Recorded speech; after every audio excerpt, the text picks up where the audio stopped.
Bonjour. Aujourd'hui, on va se pencher sur une affaire qui fait pas mal de bruit dans la tech. Ah oui! Reddit, le grand forum en ligne qui attaque Anthropic, les créateurs de l'IA Claude. Ah oui, j'ai vu passer ça.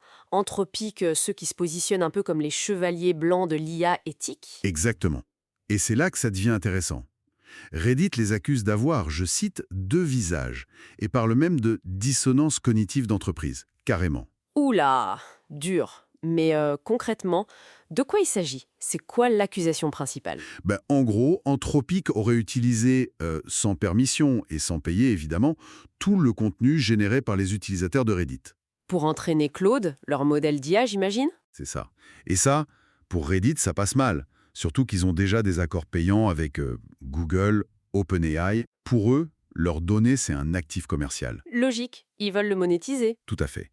Alors, notre analyse aujourd'hui, elle se base sur un rapport juridique assez fouillé et sur la plainte officielle elle-même. D'accord. Et l'idée, c'est de décortiquer un peu tout ça. Les accusations précises, cette tension entre la fin de données des IA et les droits des plateformes. Et ce que ça implique pour l'avenir, pour l'IA et le contenu numérique en général, ça promet d'être intéressant. Alors, commençons par les arguments de Reddit. Qu'est-ce qu'ils mettent en avant? D'abord, l'échelle. Reddit, c'est gigantesque. Plus de 100 millions d'utilisateurs actifs chaque jour. Imaginez la quantité de conversations humaines. Une mine d'or, on disait. Exactement.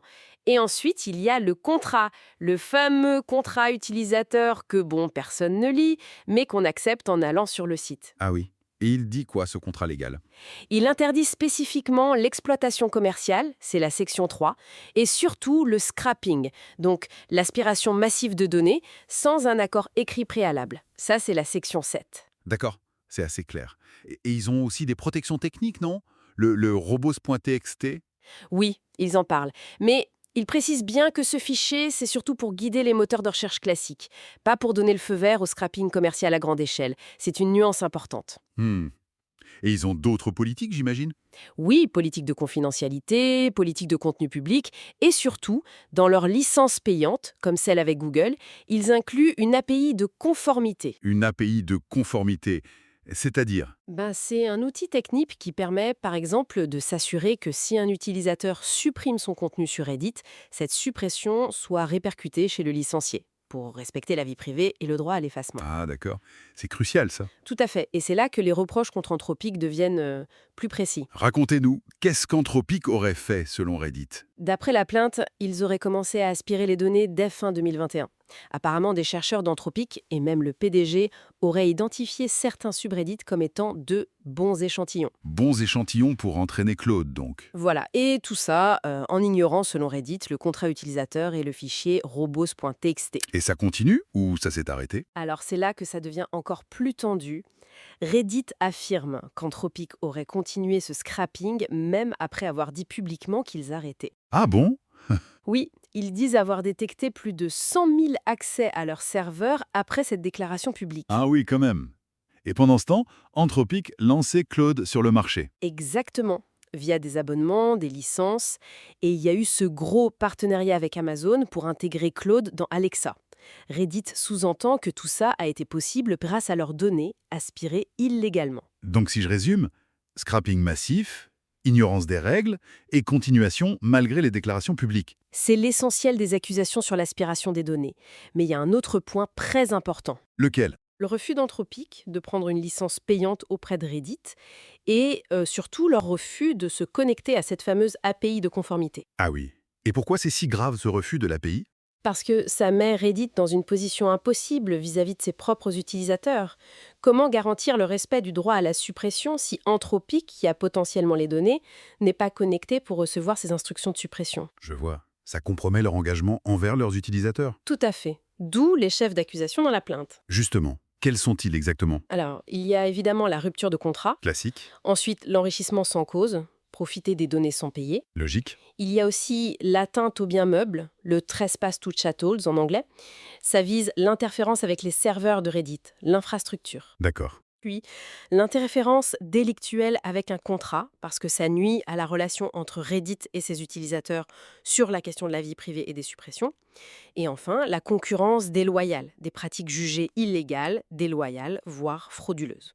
Ça fait beaucoup. Et Anthropic, comment ils pourraient se défendre face à tout ça?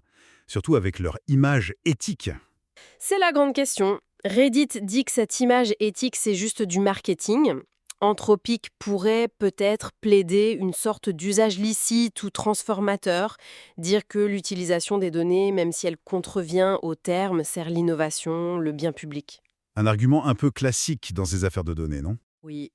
Mais ici, le cœur de l'affaire semble vraiment être le contrat. Pas tant le droit d'auteur ou l'usage loyal, fair use aux US, est une défense plus établie. Ici, c'est « Avez-vous respecté les termes que vous avez acceptés en accédant au site ?» D'accord. Sortons un peu du cas précis. Quelles leçons on peut tirer de ce genre de conflit? Ben, d'abord, c'est un vrai test pour savoir si les conditions d'utilisation, ces longs textes légaux, et même les signaux techniques comme le robot.txt, ont vraiment du poids face à l'appétit des entreprises d'IA. Est-ce que ça marche vraiment pour protéger son contenu? C'est la question. On voit bien qu'on passe d'une idée d'un web un peu ouvert par défaut à une ère où les grandes plateformes cherchent de plus en plus à contrôler, à clôturer et surtout à monétiser l'accès à leurs données. Et ça soulève une autre question difficile, celle du droit à l'effacement. Ah oui, le fameux droit à l'oubli. C'est un énorme défi technique et éthique pour l'IA. Comment faire pour qu'un modèle, une fois entraîné sur des milliards de données, oublie spécifiquement l'info d'un utilisateur qui le demande? C'est techniquement très complexe, voire impossible avec les architectures actuelles, non? C'est extrêmement difficile en tout cas. On ne peut pas simplement effacer une donnée comme dans une base de données classique. L'information est diluée dans les paramètres du modèle. Donc, pour résumer cette affaire, En gros, Reddit défend la valeur de son contenu, la force de son contrat et sa responsabilité envers ses utilisateurs, face à une entreprise d'IA, Anthropic, qui l'accuse d'avoir enfreint les règles pour entraîner son modèle phare, Claude. Une affaire qui pose des questions vraiment fondamentales sur les règles du jeu à l'ère de l'IA. Contractuelles, techniques et bien sûr éthiques Absolument. pour cette industrie. Bonne question. Est-ce qu'un modèle qui a été nourri, même juste un peu, avec des données obtenues potentiellement sans consentement clair ou en violant un contrat, est-ce qu'il peut vraiment être qualifié de développé éthiquement? C'est toute l'ambiguïté. La question reste entière.